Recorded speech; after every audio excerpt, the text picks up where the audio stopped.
In today's video, I'll show you on how you can pay Atome using GCash.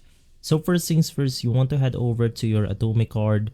Now you could be using GCash to pay your bills with. For example, if you're on your due date, you could be using your GCash to pay your due dates, or you could also be using your Atome to pay base bills like your electricity bills, water utilities bills, and more. So to do that, you want to click on the manage card option. From here, you want to navigate through the go to bills button, or we have the pay bills if you want to pay using your Atome with.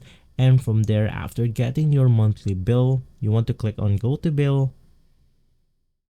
You want to find your bill right here and you want to click on the pay button. In my case, I have it on bill, so I'll just click on the pay early button. And from here, you have the e-wallets option, and then you want to click on GCash.